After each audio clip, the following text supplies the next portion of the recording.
Think anybody else is coming? Hey, John, how are you? That's about it.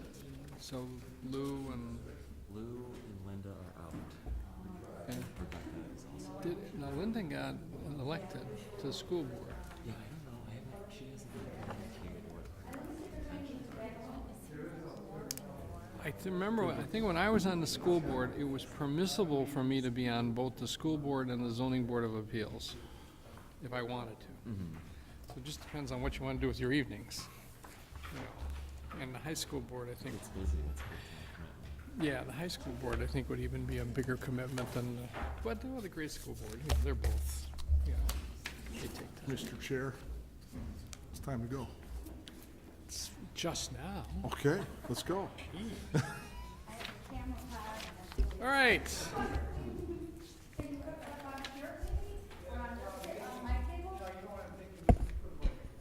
Let people get organized. You ready?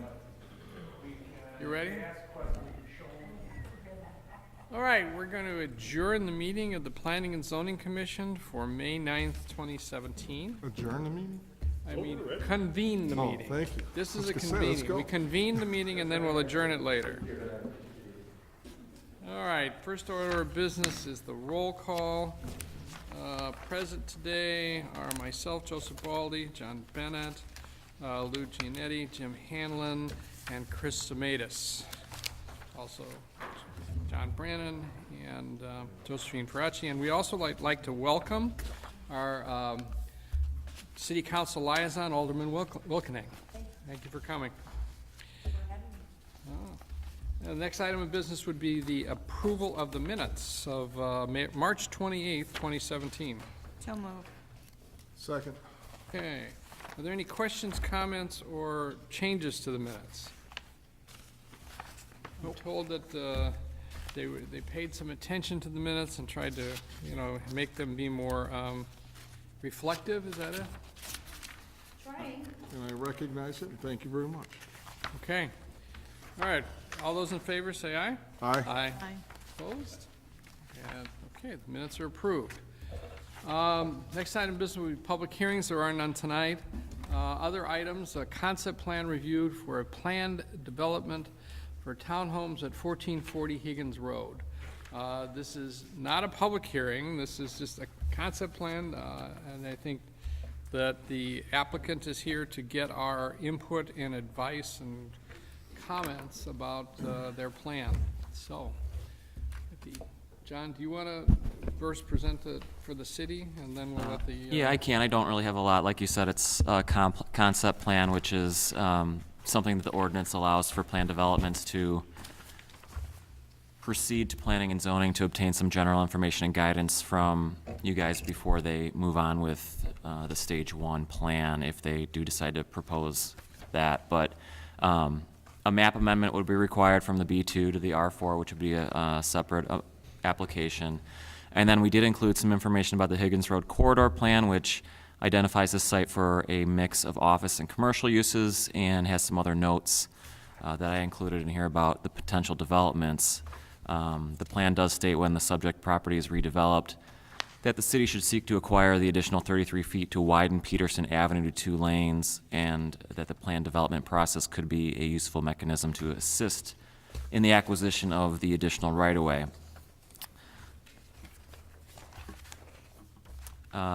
We did a general zoning review and identified some exceptions to the zoning ordinance as per the applicant seeking the plan development to proceed with those exceptions. So really, the commission is just charged with giving some general feedback on the concept plan. Currently does not meet R4 zoning requirements for height, density, and setback, and the commission should weigh whether a waiver from some such standards should be accompanied by more than the dedication of the right-of-way, and that the proposal is somewhat contradictory to the Higgins Road Corridor Plan, and the commission should weigh how comfortable it is with recommending a deviation from the plan. I would state that I did include that staff has met with many potential developers over the past several years regarding this site, and nearly all interested parties have proposed residential type of uses. So just something to keep in mind, and I'll turn it over to the applicant. All right. Good evening. My name is Paul Kolpak, with offices at 6767 North Milwaukee and Niles. thank you for being here tonight. I do a lot of zoning work, and this process is great, because before my client spends a great deal of money, he gets a feedback, and I really appreciate you taking the time out today. Essentially, mentioned, my client is 1440 Higgins LLC, Peter Filipek. Our architect is Mr. Guido Neri, both here today. Mr. Filipek is under contract to purchase this property, subject to zoning approval. So it is a contingent contract. As Mr. Brownham has mentioned to us, that we've looked at this property, we understand the comprehensive plan is for office space. The research that we have from the realtors that we know have indicated that there's probably around a 20 to 25% vacancy now. And so the idea of coming in with new office space just doesn't seem to work, certainly for us. Therefore, that's why we're coming in for the residential component of this. The property in question is approximately 95,438 feet.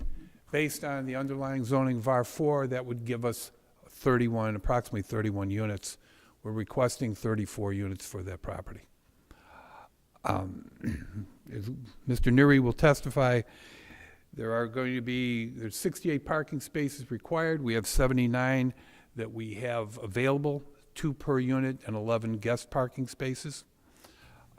We have agreed that we would talk about dedicating the property along Peterson, which is approximately 15,000 square feet of property. We would dedicate that in order to build a two wide street there. Would make sense not only for us, but perhaps for the city also. I will be free to answer any questions later, but I think the best way to proceed at this point is to bring in our architect, let him explain the plan and everything about it. So I'd like to bring in Mr. Neri. Guido?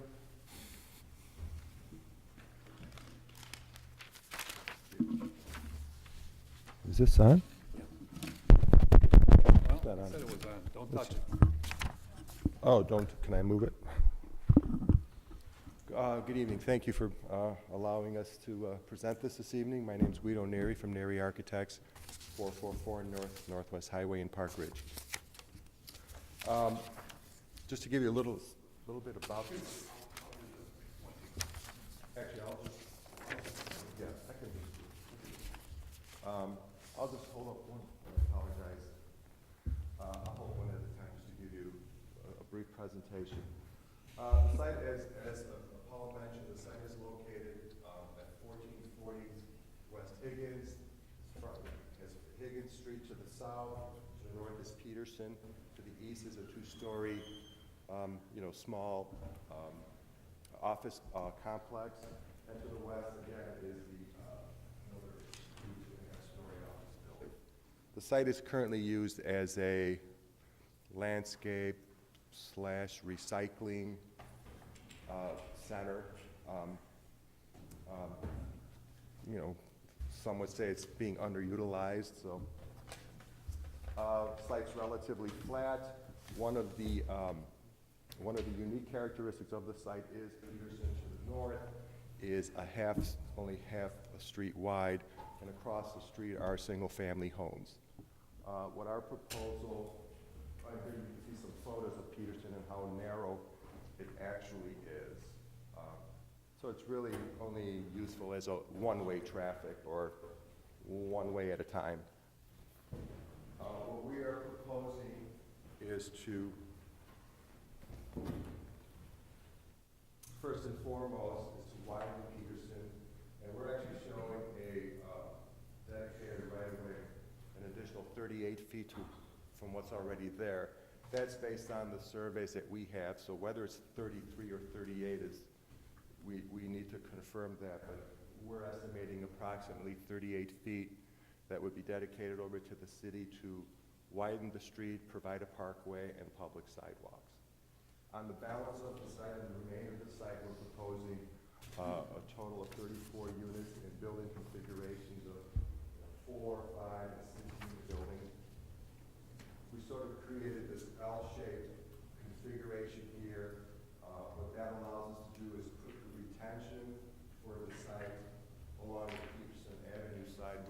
tend to be the more busy side of the property, so the intention is to use that as a landscape buffer to the homes. Vehicular traffic or access to the site is by 3 locations. First, on Higgins, it would be right in, right out only. I believe that's what's there now, so IDOT approval should be, easily attainable. And then to the north side of the site, we have 2-way traffic at 2 points at the 2 ends of the site, and this would allow enough movement for emergency vehicles to access the site. As far, going back to the stormwater retention, obviously we would comply with MWRD and with the Park Ridge Municipal Code requirements to make sure that stormwater is compliant. The units themselves are 3-story units. Before you get to the unit, can we talk about Peterson? It's 38 by approximately 403, is that correct? Yeah, that's correct. 38 feet by 403, approximately, I think the calculation I did was a little over 16,000 square feet of the 95,000 square feet we would be deeding over to the city. So it's a substantial chunk of the site which the developer obviously is required to purchase. Just to give you a brief description of the units, we're proposing 3-story townhome units. And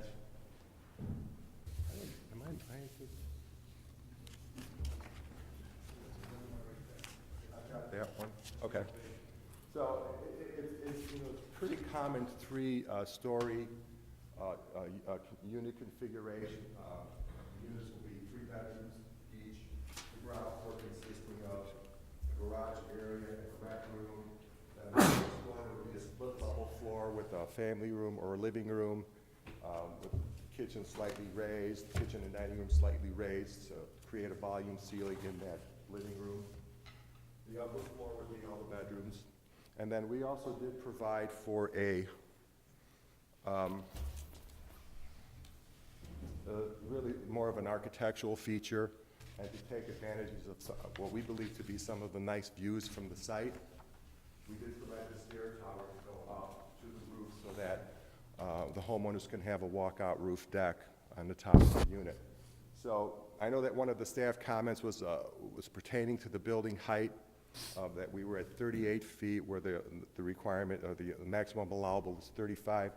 The only portion that actually goes that high is just that stair tower piece. The rest of the unit, as a parapet wall, is only about 33 feet high. So the majority of the unit is actually underneath the maximum height. It would just be that stair tower that projects upward past the roof. I know there were also some comments about the mechanical equipment on the roof.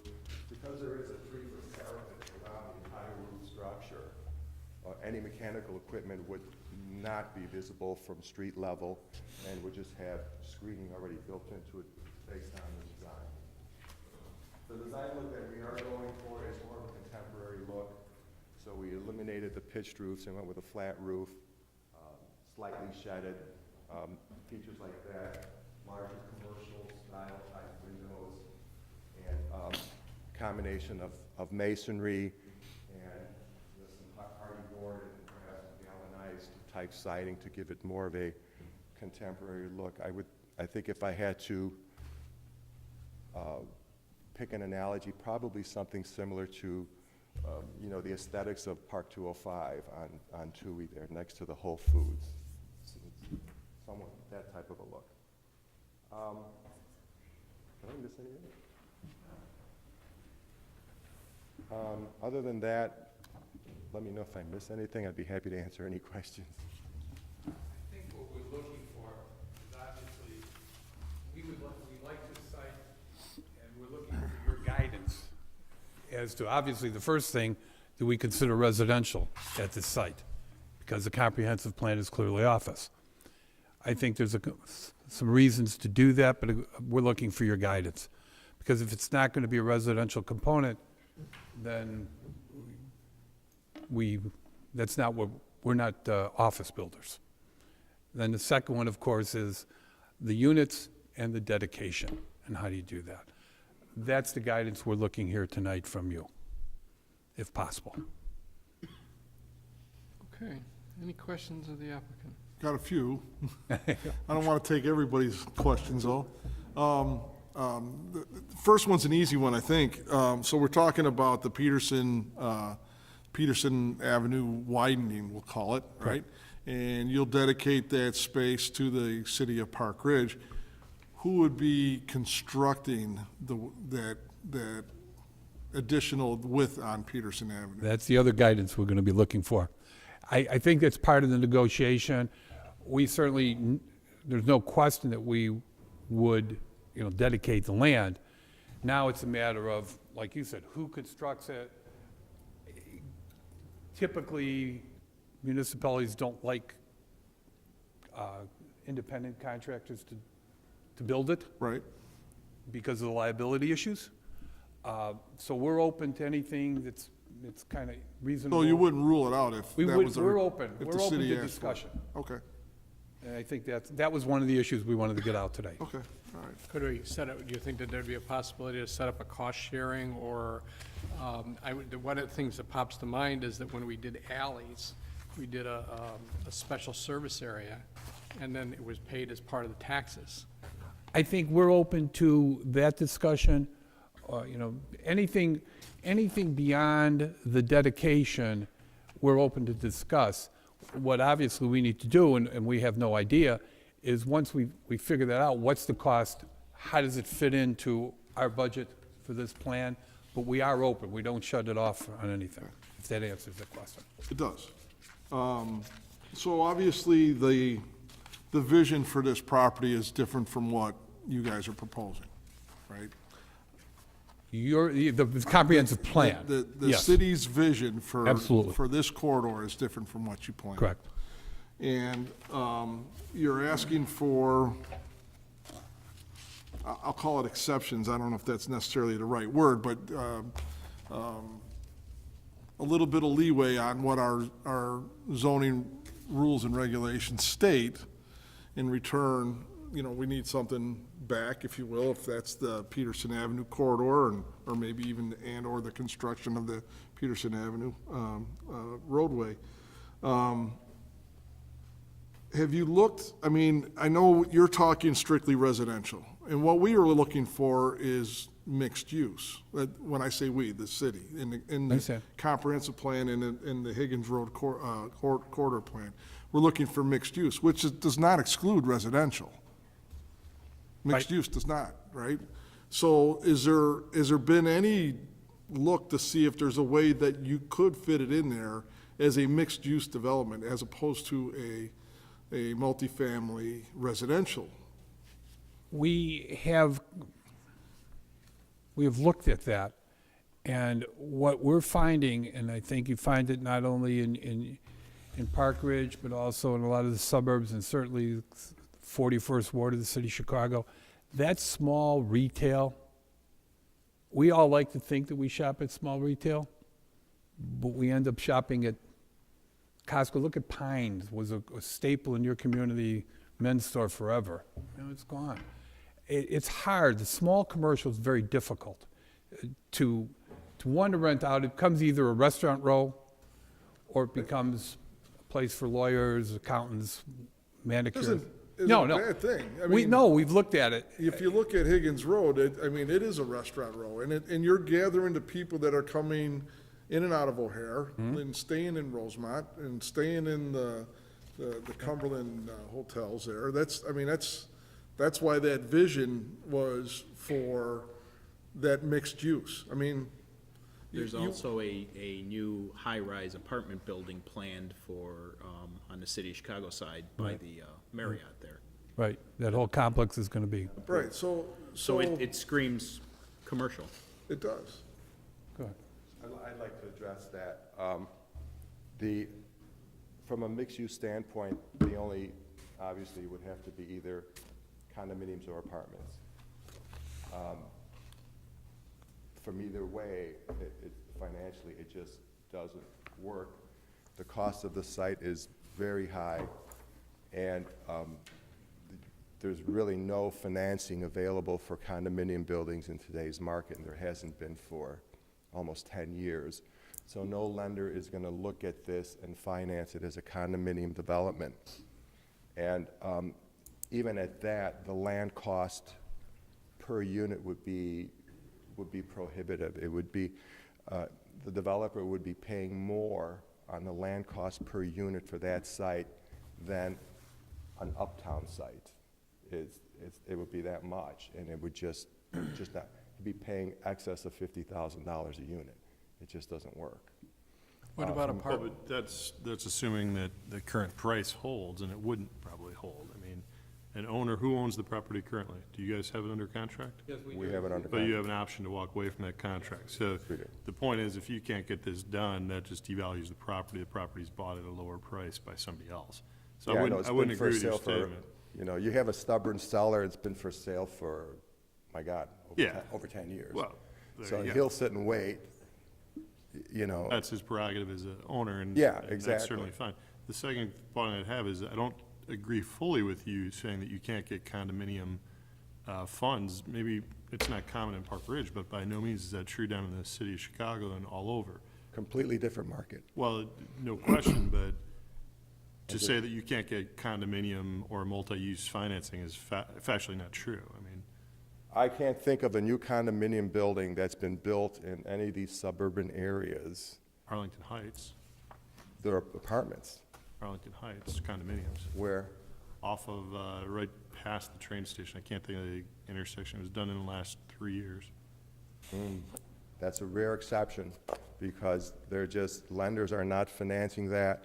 The other things that prohibit that are, if you can get the financing, you have to walk in with so much equity and pretty much a ridiculous pre-sale requirement that I don't, you know, Yeah, or a tenant for the commercial space, obviously, if you'd work that's a that out. different argument altogether. It's Yeah. commercial, forget about it.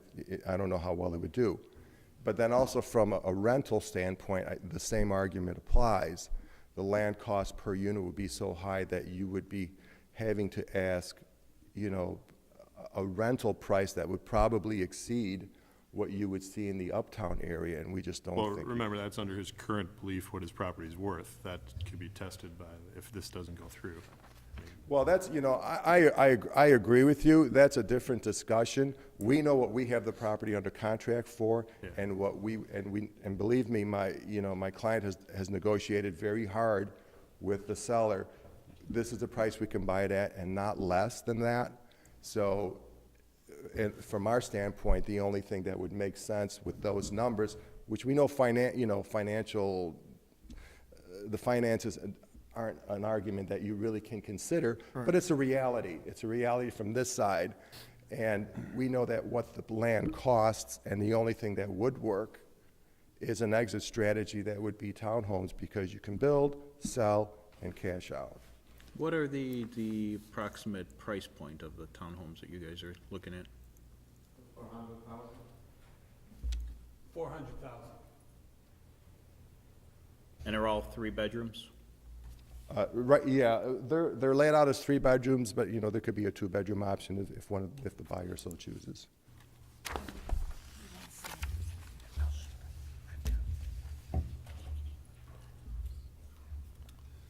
You laid it out, I don't know, the way you laid it out, the setbacks are less than what's required.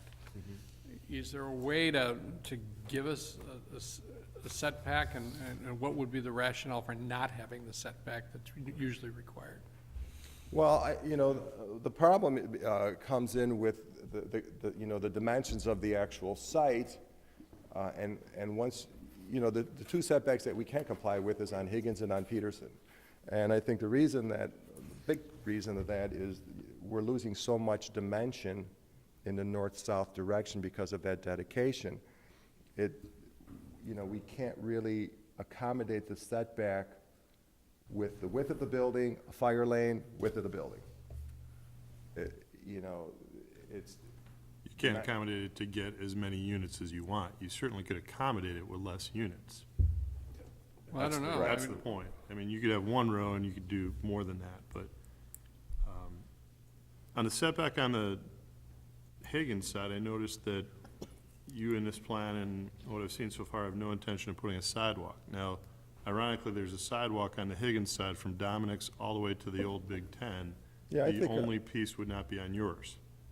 It does yeah, not show it I on, think we're intending on putting a sidewalk. it I does don't not know. show it on your plans in any Yeah. spot anywhere. I It would know in be- our discussions, we were intending of putting a sidewalk there.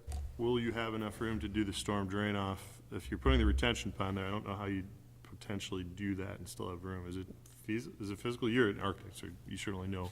Yeah, I mean, the retention will come in a combination of ways. You know, we have open space here, which we can put underground retention. Yeah. And then we can also, whatever we can't fit here, we can accommodate in the driveway with oval pipe or storm trap system. Okay. So that shouldn't be an issue. I'm supportive, I mean, I like the look of the plan, I think it's beautiful, I think it's really well thought out, but, the other thing I noticed, you said the total off-street parking, 68 indoor, I assume that's all in the units, 11 exterior, and I look up here and I see the plot and it only shows, it says 9, but it only shows 8, oh, I guess there's 2 over there, so it's 8 and 2. Looks like you have blocked one off for handicap, I guess that's close. Yeah, 9, 10, maybe, yeah, but he's counting here. 3, 4, 5, 6, 7, there's only 8 stalls there because of the handicap. 8 and 2 is 10 in my book. Yeah, I know what you're saying. I think we You can't count a handicap. lost, we blocked lost out. one there and didn't change the number. And you're The minor stuff, I mean, that's talking for 10 later date. spaces for 7 buildings for guest parking. For 34 units, Right, right. It's but pretty- that's for a later talk, and obviously, that's final stuff. Have you considered alternate, I guess, routing through the site? I guess my only concern and my worry is the east access off of Higgins and Peterson will become a cut-through, like, to the neighborhoods and from the neighborhoods. You know, having that access there would be a shortcut to get to Higgins if you need to get on 90 instead of going through the neighborhood. I mean, have you considered, you know, alternate routing or understanding that that may occur if, you know, that access is provided the way it's shown? Yeah, I mean, we could look at that. I think ultimately that's going to be dictated by the fire department and what they need to get emergency vehicles in and out of the site.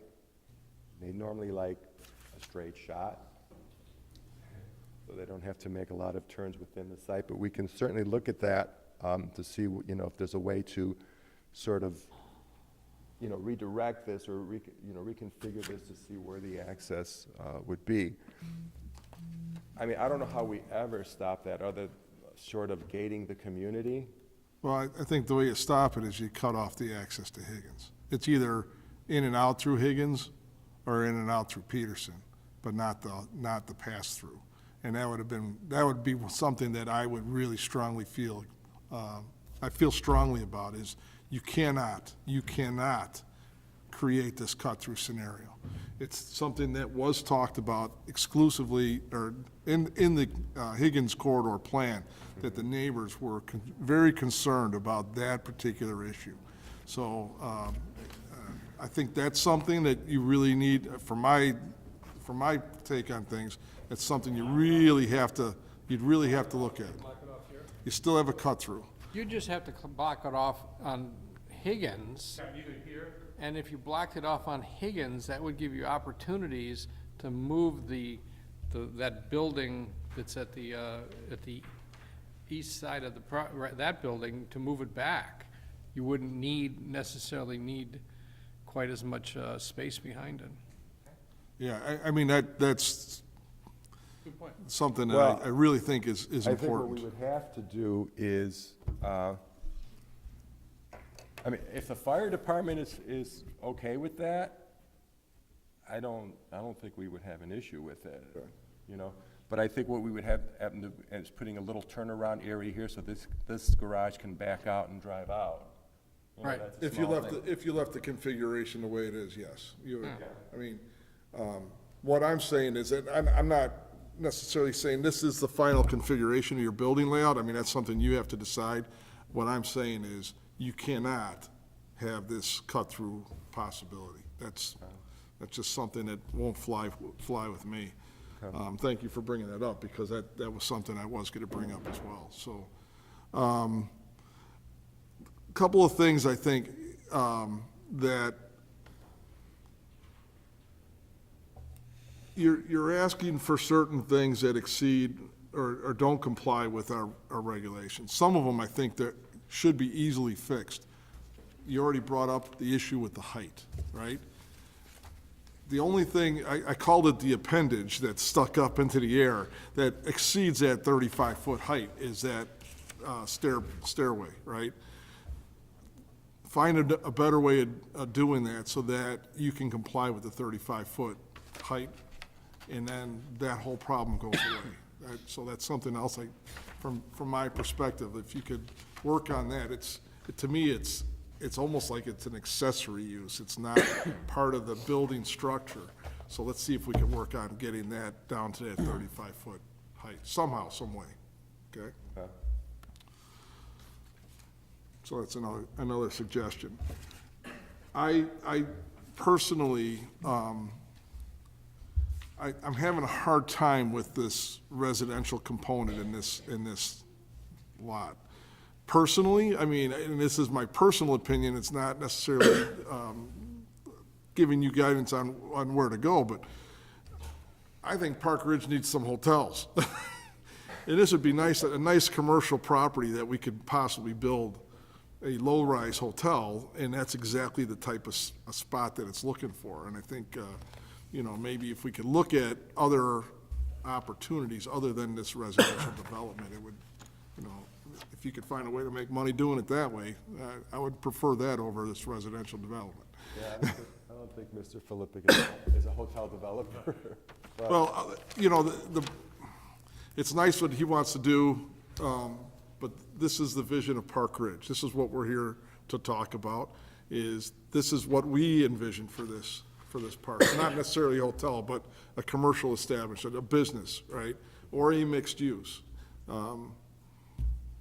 Kind of fitting with that plan, I think, is what we as commissioners should be looking at.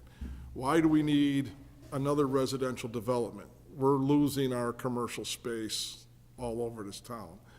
This Higgins corridor is the perfect area for this commercial business type of development. And yet we're gonna give that up for another residential development in this town. So if, he may not be a hotel developer, and I just threw that out there just because I think we need a hotel in this town.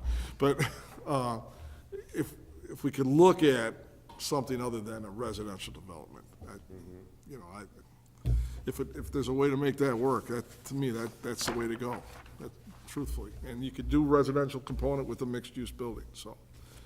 You know, Donald Trump built his hotel, and he sold them out as condominiums, right? I mean,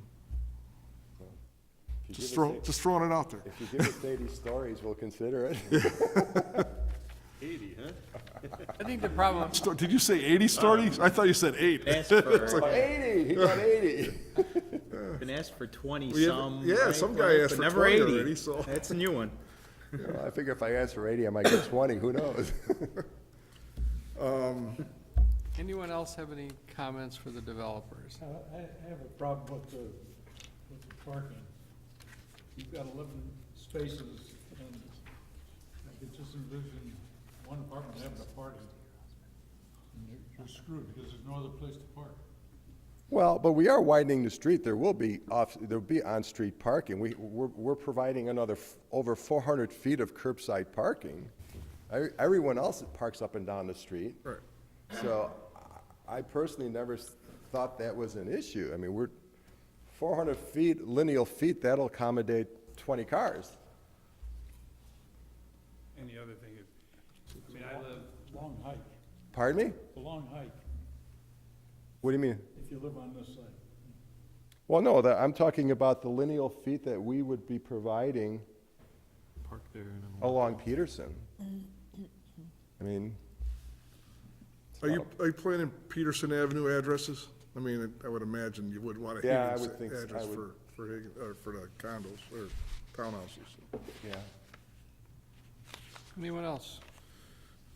I guess this is a question for John. Is the address actually on Peterson or Higgins, the existing site now? What is Higgins. Higgins, yeah. that's considered the front yard? Yeah, the address is 1440 Higgins right now. But we're looking at the proposed is swapping it, so now the front yard's on Peterson? Did I read that right? I think that's the way it's laid out, isn't it? I mean, the other part too is there's no rear yard. Well, the front yard is always the shorter of the distances, so I think the lot would be, the front yard would be from Peterson, and then the rear yard would be from Higgins. The address really has nothing to do with the zoning yards. Okay. One of the things that I think we could do, and we have people here, they've listened, and we could get the benefit of some public input if they would like to give that. Sure, So, sure, if you guys would absolutely. like to take a break for a second, I'll see if anyone from the public would like to make some comments. Would anyone like to offer comments or suggestions about the process, about this plan? Yes, ma'am. I was hoping it's in fact.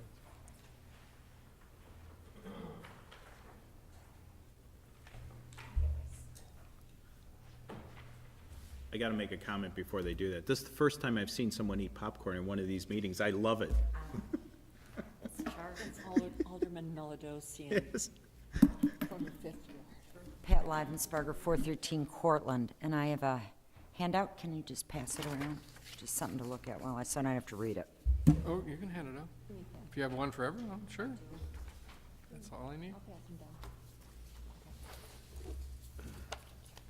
Just something today that I was thinking about this when we were talking about adding more residential, and we've been talking at school what we're going to do for classrooms for next year with our increased enrollment, and the increased enrollment at Washington, and the increased enrollment at Roosevelt, Lincoln, and I'm at Emerson Field, and most of the new multifamily all feed into Field, which eventually comes to Emerson. So when I started to look, that the multifamily built or approved for R4 commercial district in the past 3 years is almost 447 new residential units. 81% had no previous residential, 18% replaced some type of single family, and 72% required some type of zoning amendment or variance. And then I have the list of how many units, and I added the assisted living because they will require, as has been talked about, fire, possibly police, and people in assisted living facilities can go out and they might use the park district, they might use the library, just as the Summit takes people out on their, these are not people in a nursing home that cannot go out into and use some of the facilities of the community. So to talk about another 35 residential units, say 2 people in each unit, you're talking another bunch of people, another impact of residences upon our schools. And I've sat through many meetings where they say that's not our demographic, and they won't have children, and they won't drive cars.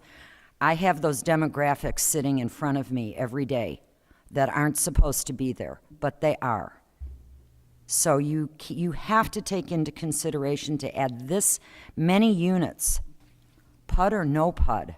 If you feel that for some reason it's agreeable to not have commercial in that site, this is way too dense for the multifamily that we've already added into this community in just the past 3 years. And I haven't even done R3. I haven't even done subdivisions of single-family homes. And I'm sure there are more that I've missed. This took maybe 10 minutes to look this up. It's a lot of increase in new residential units in this town that require police, that require fire, that require park. You read the websites, they're talking about how they can't get in the park district programs because they close. They get full. So to add more residential where our plans call for some type of commercial, and the mixed use they talked about in the Higgins corridor plan was to have some type of retail on the first floor with offices above. Never in this particular area did they talk about adding more residential. That was for the other side of Cumberland, between Cumberland and Canfield, not here. So I don't know. I think the plan is too dense. I think the exceptions are they can take out 2 buildings and provide the setbacks. The height, so they can have a stairway, is not acceptable for their rooftop garden. Build more yard on their main floor than to have their rooftop gardens. It's kind of like a pocket park. And then where are they going to put they say they have 8, 10, however many parking spaces. Where's their garbage going to go for 35 buildings? It's going to be a lot of garbage, a lot of dumpsters. Are they going to put those on a chain and haul them out of the garages like that one place was going to do on Toohey, I think, up near D? You know, they have no accommodation for garbage, and if that's what they're looking for, they can't say they have parking spaces that may have to be filled up with dumpsters. They don't talk about the mechanicals on the roof next to their simple little stairway. What else is going on that roof that might increase the height and need to be screened? You know, to come here and get a plan, they're asking, I see it as, should we build residential here? And can we build it as dense as we want? Because we're going to widen a street that they'd probably have to widen anyway for the fire department. And especially if they're going to allow parking on that street. It's only one way now. Benefits them. It doesn't benefit me. So it's no benefit to the community that I can see. So I think they need to start over. And we don't need more multifamily unless they can provide a good reason why we do. Thank you. Okay, anyone else? Yes, ma'am.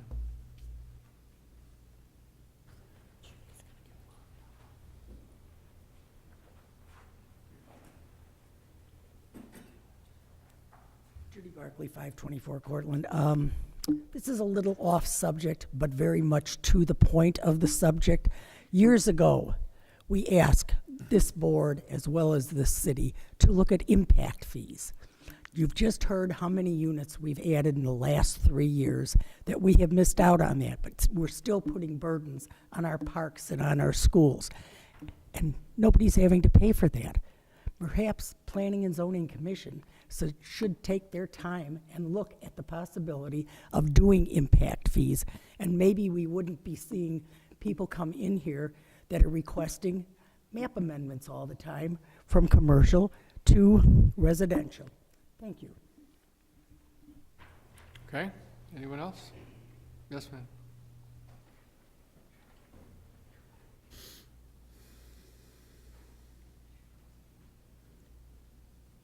Missy Lincoln, 1924 Canfield. Not to repeat, I do echo some of the same sentiments. I just don't know that we've seen the full impact of some of the already previously approved residential developments. We haven't even begun to see the impact of those developments yet. But I think we're bursting at the seams. I mean, we're 7 square miles, which was once comprised of a small portion of business or office and primarily a single-family neighborhood. And it's you begin to feel suffocated and almost squeezed with the amount of multifamily that's going in here that I don't know that we've actually realized yet or seen the actual impact, because some of them, 600 Talcott isn't even built yet. The demolition hasn't even begun on that yet. I mean, we haven't really seen the full impact of it yet. I can't say that I'm a really big fan of zoning changes, map amendment changes that clearly don't have a proven benefit. And that's really one of the criteria, if not the most important criteria for a map amendment, is does this, benefit the community as a whole versus simply the applicant?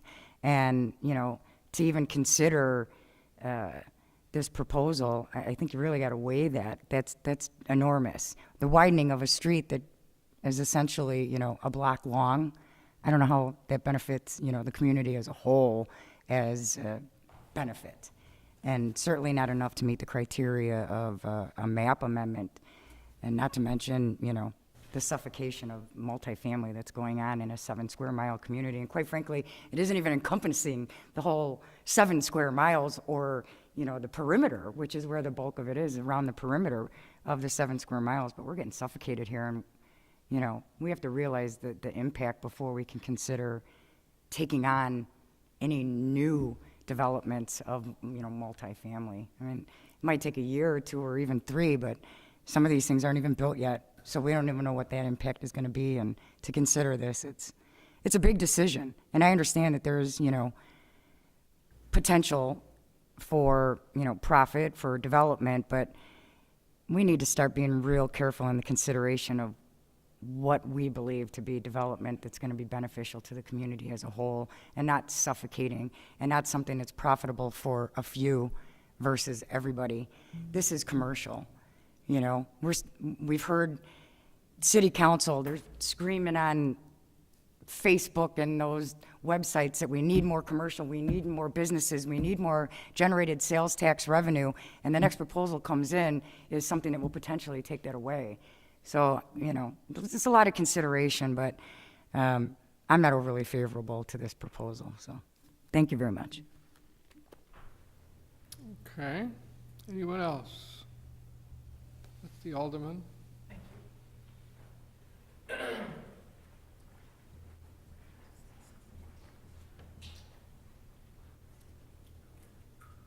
Mark Mazuka, 2600 Windsor Mall.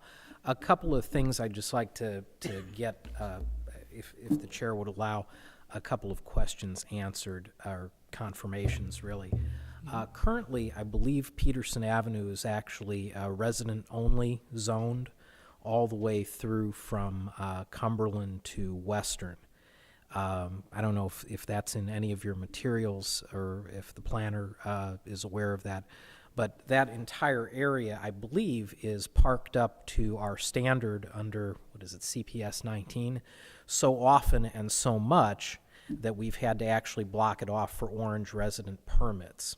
So kind of to what Commissioner Giannetti was pointing out, if you do have a party here, that block is already full and likely to be full you know, in perpetuity, because we actually do have multifamily properties on Peterson already. So, Mr. Branham, I don't know is that in the material what the current parking restrictions are? No. Okay, so that might be useful information, just to confirm that if you could. Yeah. Secondly, the properties further, I guess, east on Peterson, I believe there's some apartment buildings down that stretch. There are some multifamily condo buildings that are already there. I think there are also some townhomes, I want to say, there. So the area that we're talking about, at least on the Peterson side, and some of those go all the way through to the Higgins side, I believe, as well, do have some multifamily component to them. And John, have I got that pretty much right? Okay. So to say that there's no precedent for this type of development in that area, I don't think is true. I think there is some precedent for this type of development. But there are some things that I'd like to point out that I think, you know, the neighbors in this area would have some concerns. One, I believe they're thrilled at the prospect of not having barnyard smells and various other inconveniences several times a year when the wind is blowing the wrong way. I get regular complaints every year about Mr. K's, and what is the city going to do about this? When is the city going to do something about this? And the answer is, well, Mr. K's is allowed to be there. As long as they follow the rules, you know, they're allowed to do what they do. I think many of those residents would find this much more appealing. However, I think there are aspects of this project that they won't find appealing.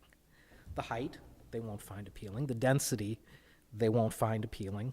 the concern that I think Ms. Livensparger raised about, garbage trucks rolling through that neighborhood for multifamily buildings picking up dumpsters at early hours. I don't think they'd like that. But I think there are some good things here to having this be residential as to what it might be if it wasn't. If it was mixed use, as Commissioner Bennett mentioned, that had commercial at the bottom and condos on top, I think that was one of the things you may have mentioned. I'm not sure they'd be as fond of that. I don't think that another restaurant would be good there. I don't think a hotel would be welcome by the neighbors in that area.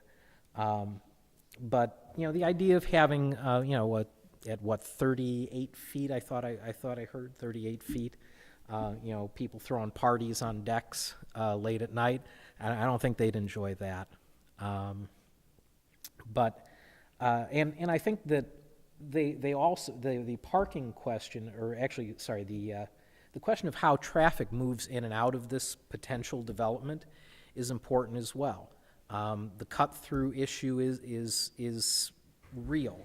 People already have complaints, and regular ones, about people speeding down Peterson, speeding down Western, speeding in the vicinity of the Southwest Park area, which is right near this. So I think that needs to be looked at. And some of the discussion we've heard about setback and stormwater detention, I think, is relevant as well. There is a flooding issue. There is significant street flooding that occurs on Lois in that area. To the extent that you're looking for, the developer here is looking for opportunities to provide extra incentive for the city to say yes, some offset to the things that they're asking for. If they were willing to take on more stormwater than they otherwise would be required to, I think the city and neighbors would view that positively. But at the end of the day, I think there's probably a way to make this work.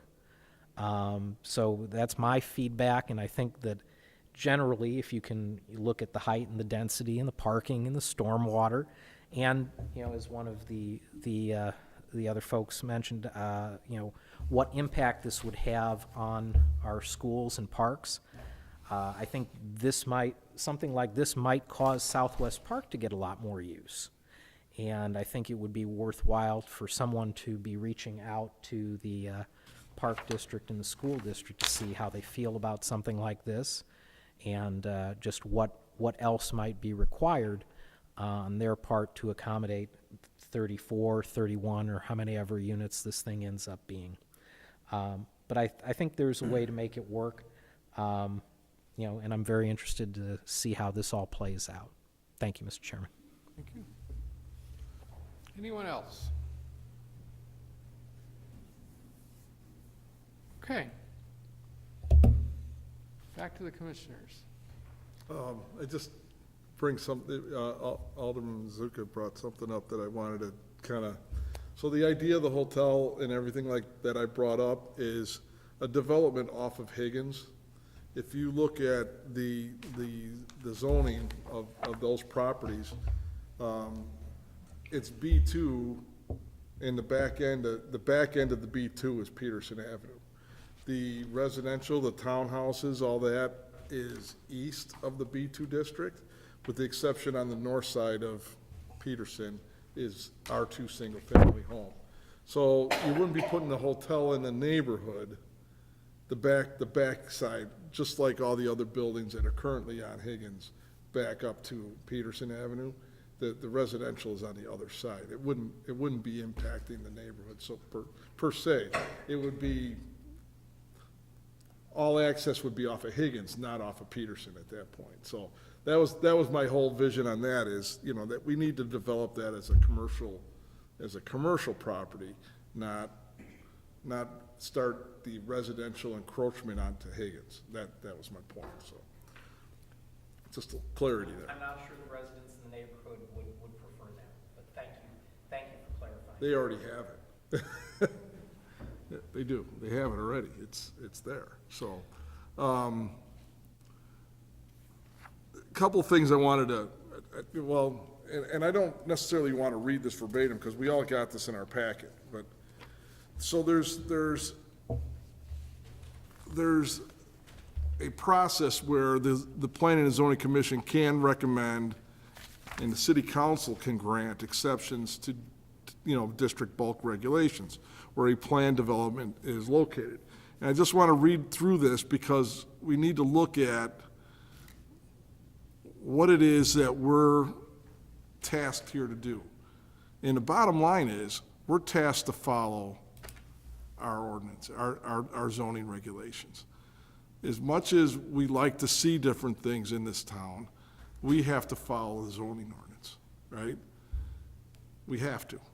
There's no ifs, ands, or buts about it. That's what our purview is here, okay? So, exceptions can be granted if it enhances the overall merit of a planned development.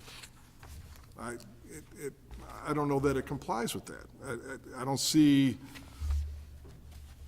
adding more density, cutting, lessening your setbacks, things like that enhances the overall planned development.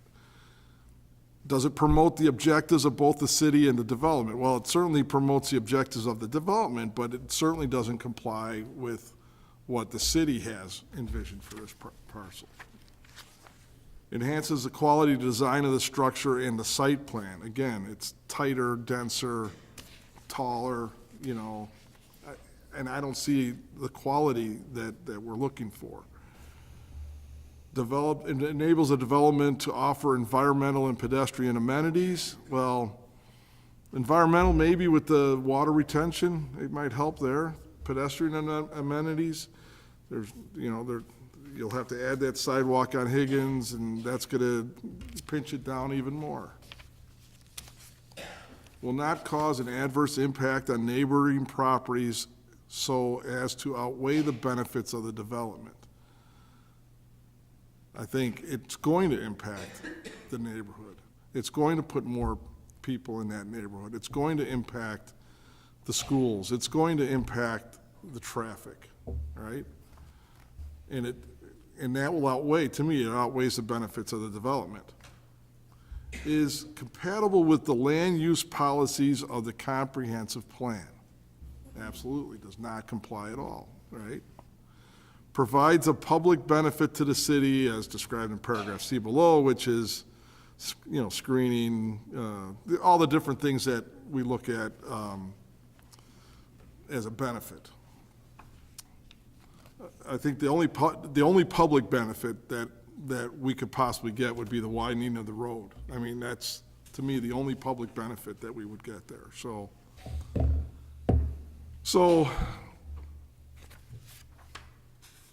I see a lot of things that don't necessarily go in line with what it is that we're supposed to be following here. And that's a problem. Now, we're not here to approve or deny. We're here to give recommendations, right? And I think we've given you some ideas of what we're looking at, but I think overall, a less dense site, no cut through to Peterson, which if you look in the comprehensive, or not the comprehensive plan, in the Higgins corridor plan, it talks about that. Let me just find the paragraph so I can read that verbatim. Let me find it. Thank you. Got all these different pages to look at. Peterson Avenue, okay. Safe transportation and circulation patterns developed along the corridor include careful considerations of the adjacent residential neighborhoods north of Higgins Road. When asked at a public meeting carried out as part of the planning process, residents voiced concerns regarding the impacts of future development within the corridor on their local streets. Besides the West Side Character District, residents are relatively insulated because there's no access from Peterson to Higgins. Residents from the neighborhood expressed a strong desire that this be maintained. However, many residents are displeased by the traffic pattern that has developed on Greenwood, which was a smaller density area, and then now it's getting bigger and bigger, and now Greenwood's a major thoroughfare.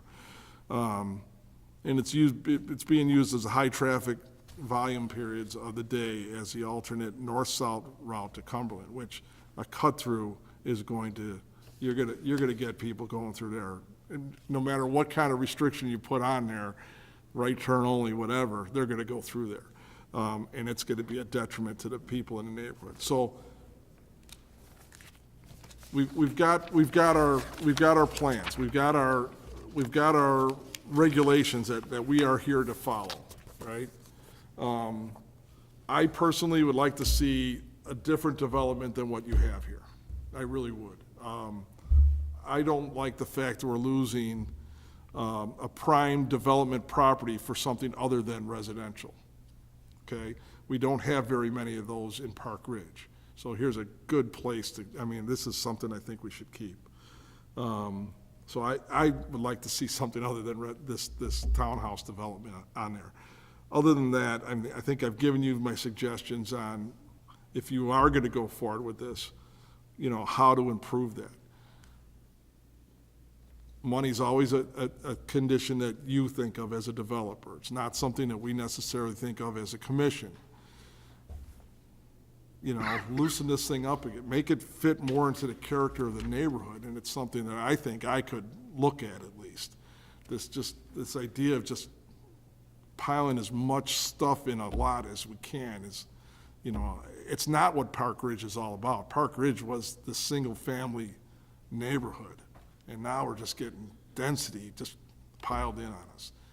So that's where I'm coming from. I'll let the other commissioners talk as well, so. Would any of the other commissioners like to talk? I echo a lot of the sentiments. I don't see this as a residential development, especially one of this density at that location. The location screams commercial. That's why the Higgins corridor is there.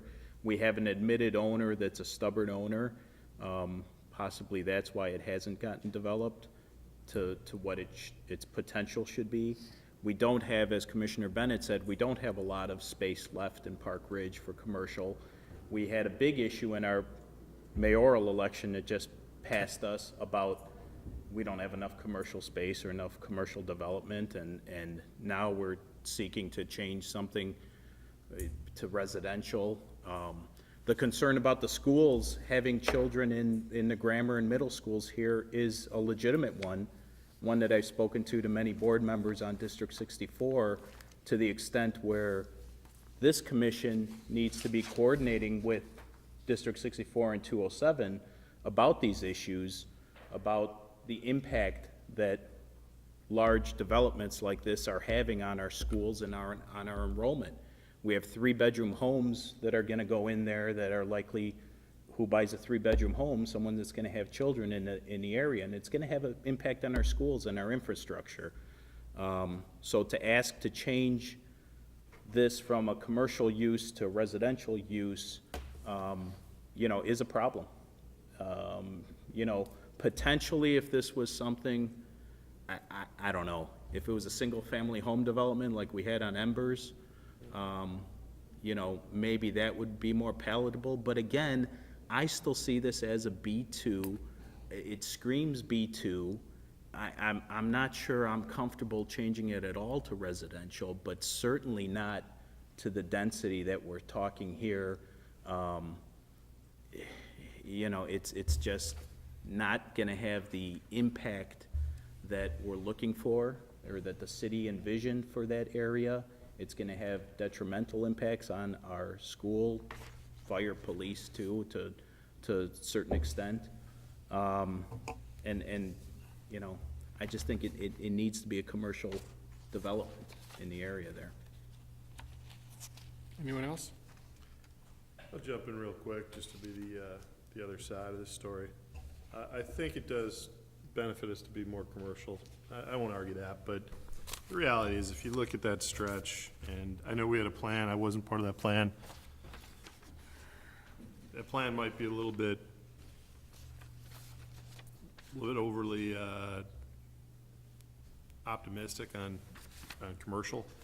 Certainly looking just east there, the people that bought on Peterson, the single-family homeowners that bought on the street Peterson, most of which are behind either commercial, high-density residential, townhouses, condos, with much greater density, might I add.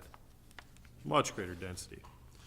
So they're accustomed to that. They bought that knowing that they have a street that's across from a potential development like this. I don't think this is a bad-looking development. I worry about giving you an exemption to get higher, just to get the roof out. I don't know if there's ways around that. Though Loyola is probably, that building, the Loyola and the Chicago Title building is probably at least 35 feet, maybe higher. It's hard to tell. The cut-through, you know, yes, that would probably annoy the people on Peterson, but who's gonna use a cut-through there? The only people who are gonna use a cut-through there are people who live back in that neighborhood on Lois, and on Francis Parkway and on Glen Lake, and one of us that lives in the, further back, we're not gonna cut off of Higgins to cut through a maze of side streets to get back up to Devon. It'll be slower than Cumberland or D. Doesn't make any sense to me. I don't think that's an end. Whether that goes or not, that's not the end. Public benefit, I think you missed a couple. Yeah, obviously enhancing the road is number one. They wouldn't come without bringing that. Adding sidewalks to both sides, I think, is a public improvement. Getting rid of some of the smells, that's probably a good thing. The additional tax revenue is a good thing. Additional people, I hear we're suffocating. I don't feel suffocated in Park Ridge, and I think more is good, within reason. 80-story hotels, probably not. 20-story buildings, never. But, yeah, added development, that's part of what's happening in the close-in communities within the city of Chicago, within a close distance to a metro stop, a blue line stop, that's gonna happen. Alderman, you'd mentioned parking, zone parking. I suspect that the zone parking was multiple things, but really that was geared because it's such good proximity to that blue line. And probably people that didn't live in that area wanted to park on those side streets. And that was a respect to the people that actually paid for either apartments or houses on that street. They didn't want that, but I can't imagine that every street in there is loading up with multiple people, because most of these single families appear to have driveways and garages all the way across that strip. So I suspect that that's more to accommodate those people so they don't have to look out at people who are commuting to the loop through that blue line access right across the street, or potentially trying not to pay parking now at the Marriott, who charges to park your rental car or your personal car. So I don't see it going forward in the current thing. I just listening to the other group. I don't think it's the end of the world if we had residential in there, and I think if we hold true to that idea that in the core district, we'll never have anything other than small retail, we're probably crazy, because small retail is drying up. But there's probably a better plan than what we've seen now with 34 units, and maybe this exact rendering probably doesn't work, but. Yeah, I would think, you know, I agree with some of what you say. That whenever we hold these hearings, whenever we consider these issues, we always have to be careful of separating out speculation from fact. Yeah. For instance, I just glanced at the population statistics, and actually our population is less than it was in 1980. So whether we're suffocating with more people coming in or not, it hasn't shown up in the numbers. You know, my biggest dilemma, not a dilemma, but it's something that I think we really have to weigh, is as you say. We have this scheduled as B2. It's surrounded by B2 uses, and it's not it doesn't seem like it's a great place for residential. I mean, it's across the street from, it's across the street from a hotel. It's, you know, it's next to 2 office buildings. That being said, there is other high-density residential near it, as you say, you know, right down the street on Peterson. We have the condos that were built a few years ago. So it is something that is part of a trend. I mean, it would be great if there was a potential for a mixed-use development here, and if there was a demand for it. And obviously, the current developer doesn't feel that the demand is give them enough of a return to make it worthwhile. I think it would be a public benefit, though, to redevelop this land. This land is underutilized, and the use that it's currently being put to is somewhat undesirable. So that's going to be a benefit if we can upgrade that land, put it to a better use. It's going to probably get a better assessed valuation for it so that the tax base will be improved. I think all that would be a benefit to the city. So I think there are benefits to the city that would come from a development, even if we have to decide that residential is the only way to go here. So, but it will be, it'll be a hard decision about whether we should give up on having this as a mixed use or a business development. Because it's going to isolate these other uses. It's going to isolate the Big Ten building, and then it's going to isolate the building next to it, and it'll be like other office areas, like, uptown with Chase Bank and with the whole office park where the Mariano's is, kind of, you get a shift and you'll lose the business, and we have to decide whether that's worthwhile or not. I think that you have gotten some feedback on the specifics of the property. The specific, the 3.5 feet that you're asking for the little thing to pop up there, you could probably work with that and just eliminate that as an issue. I mean, you could reconfigure this so that you wouldn't need hardly any. If you gave up 3 units and you got rid of the 3.5 feet, you'd be almost there, and you'd only have to worry about how to do the setback. And if you gave up the 3 units, you could probably meet the setback. And then you could just come in and say, we want it to be residential instead of business. So, in terms of deciding how to get this past the council, or us and the council, that's one way to do it. Then we wouldn't be faced with giving a lot of give and take. We would just be faced with, should it be residential or should it be business? You'd make our jobs easier than they are as it is now. So I think that's another path that you could consider on how to get this developed. I think that covers. I think we pretty much summarized then. I think where we are on the project. Do you have any questions of us in response? No, thank you for your input. I think the difficulty is we're still at residential. What do you do? Residential commercial. And make a comment. We did do some of our homework. One of the problems is, and I agree, we can amend the plan, but for all the years that people have come here, it tells you there's no demand for the commercial at this point for the last number of years. The only developers that have come here have come with a residential component. And I kind of disagree with you, Mr. Bennett, and I'll tell you why. That the purpose, I believe, is for zoning board, that's why they have zoning boards, to look around and see if it makes it better. Otherwise, we could just have rules. And we don't need a zoning board, we don't need a zoning attorney. We come in, we see John, he says, this is it, go home, and it's over. So I do believe that you are empowered. Anyone could write them clear enough to eliminate Well, no, then you lawyers won't and need judges. attorneys, and we can't have that happen. No. But I do mean that we do appreciate your input, and I do believe it is part of the process to come up with what you believe is best for your community.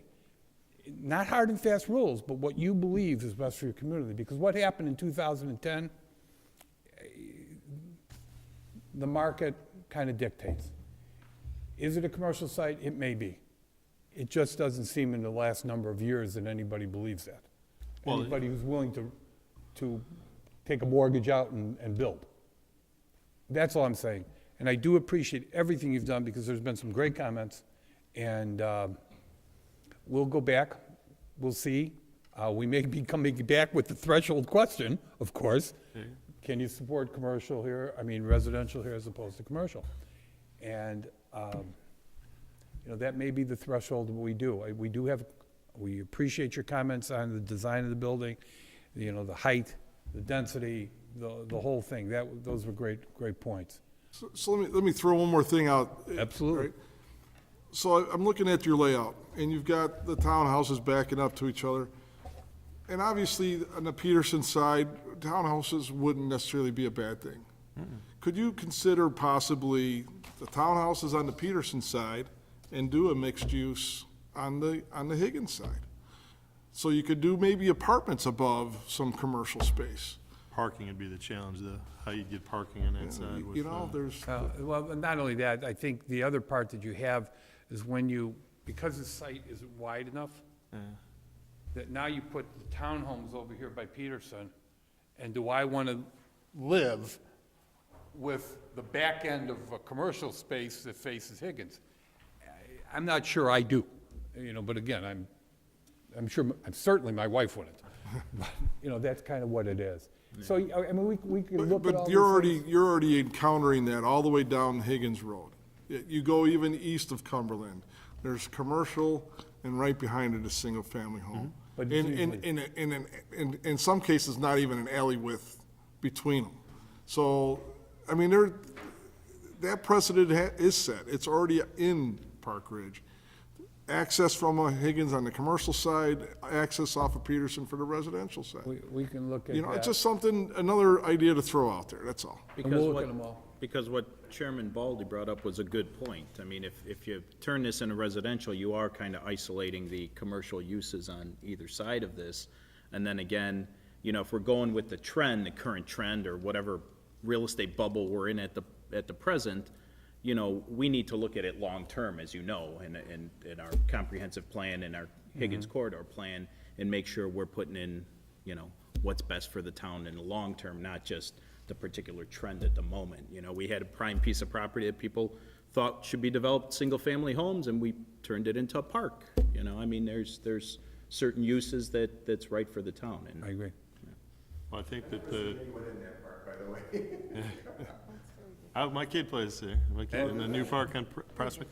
I think the buildings to the left and right of this property would be suitably happy with development over an empty lot, let's face it. Whether the old Big Ten building had something next to it or nothing next to it, they'd rather have something. The real question, you said nobody's come forward with a commercial development, and I suspect the reality is that's just the irrational exuberance of that seller's price. You said it yourself, he has a price that he believes that the market should command, and the commercial developers that come to him say, well, at that price, it doesn't make sense. At some point, he may come to the realization that he is not going to obtain that price because the zoning won't change. At that point, then unfortunately, the people on Peterson will be looking at the back end of McDonald's and a Wendy's. And I guarantee they'd probably much rather be looking at beautiful, I think, very nicely designed townhomes that have an alley behind it, so they aren't looking at cars on the street necessarily. And I think that would be preferable if I lived across the street on Peterson than listening to, would you like to supersize that? does it have to be a McDonald's? It could be a very well-developed Starbucks with Could be a, a you know, sound, too. McDonald's will never pick that site. Would you like a Frappuccino, please? Yeah. So conceptually, though, that, you know, But again, I want to thank you all Yeah. for taking your time. Well, thank you for Helping coming. us out, gives us a better idea of what we want to do with this project. All right, thanks very much. Wait. Oh, I'm sorry. No, I'm go new ahead. here, and I probably, one thing that hits me, and it was Ms. Leibensberger brought it up, and you said there's a benefit of tax revenues, right? So what are each of these units gonna pay in property taxes? Well, if there are, you can, generally speaking, you can look at 1 3/4 to 2%. I don't think that's being, yeah, 8,000. yeah, about $8,000. Okay, and what does it cost us to put one child in elementary school per year? 13. Okay. This is what happened, I've been around a long time, back on the Canfield property, that was a park, and they built all those giant family, you know, single-family homes up there, just. Cambridge. Yeah, I Cambridge couldn't homes. remember the name. And they wanted to make it a park, and that's how I got involved in politics, and it's been my downfall. But when those when those homes were built, there was this enormous bubble of growth. It required a huge amount of building and enlarging of Roosevelt, of Lincoln, and ended up causing Emerson to be built. You know, if you've got a 3-bedroom home, you're gonna have kids in here. If you're gonna pay $8,000 taxes and it's costing us $13,000 for every kid in an elementary school, God knows how much for the high school. You know, people already complain about our property taxes. Our schools are 75 or 80% of our property bills. To me, I think that is something we really need to consider. You're gonna say, oh, we're gonna get all this property tax money, but that doesn't in my opinion, take into account what it's going to do to our services, to our schools, to our police, to our sewers, and all that good stuff, so. Well, that's assuming that the schools are all funded out of just local property tax, and that's not true. The 13,000 doesn't come exclusively from property taxes of Admittedly. Park Ridge, so but, that's not a really true factual statement. Well, you're 80% of it. Yeah, of the. We get a very 70%? small, we get a very small part of our budget from the state and the feds. A lot of it is, And having sit through several school board meetings, our schools are looking at overcrowding issues, all of them, because we're thinking of converting Jefferson back. That's gonna cost a lot of money to convert it back to a school, most likely a grammar school. So, I mean, it's a legitimate and live issue, you know? But it's also why property values are high here, because we have a great school system. That's your, And sell a that's why $400,000 everybody, if town. you want to buy even in Niles, you want to go into the section of Niles that has Park Ridge School System. I mean, But the reason they everybody, remain a good school district is because of the ratio, the class size and everything else. And if we don't have the money to Money to build out fund the it, yeah. infrastructure to keep those ratios and to keep everything else, the school's not gonna be as desirable as it is, so. you will it's a- generally get more children in a single-family home than you will Yeah, the demographic of a townhouse isn't. in a townhome. low Townhome, to usually, divorce once your status kids get yesterday. bigger, you're moving. Single-family homes, you're staying. You're staying for a long time, you know. Yeah, So some I of think these- even with a single-family home, Well, that's. it's a data point, it's something to think about. Oh, no question, I mean, I Some agree of with the you. demographic of this would be people that have a single-family home in Park Ridge that don't want a single-family home but want to stay in their neighborhood. And we've seen that all over this area, and we've seen parents that do that want to stay in this area. So you wouldn't say that there'd necessarily be 70 kids because of this townhome development. Yeah, that's fair. But in a single family, they could just Airbnb it. Study's ever been conducted, but I don't think it's anywhere near that number. No, not townhomes. Touche, touche. Townhomes and condos. I mean, the only other thing I'd like to add, if I may, it was mentioned earlier about the apartment development that's going up across the street on Higgins on the Chicago side. And from what I know about it, it's a very large apartment development. And here they had a site that is ripe and ideal for commercial development. And instead, it's gonna be an apartment complex. So, you know, I would ask you to consider that when you're looking at this site and its potential for commercial development. Because I think you see what's going on, and, you know, the truth being, we just don't know how viable it would be as a commercial development, regardless of what the, you know, the cost may be or what the price may be. And, you know, I agree with Commissioner Hanlon, and that is, I think if I lived across the street on Peterson, I'd rather be looking at some nice townhomes rather than the backside of an office building or hotel or, you know, a commercial strip center. So, you know, I ask that you really give that some consideration. sure. Okay, Thank you. Thank you very for your much. time. Thank you very much. all right. Moving on. Next item of business is the city council liaison report, and we actually have the city council member here. No report.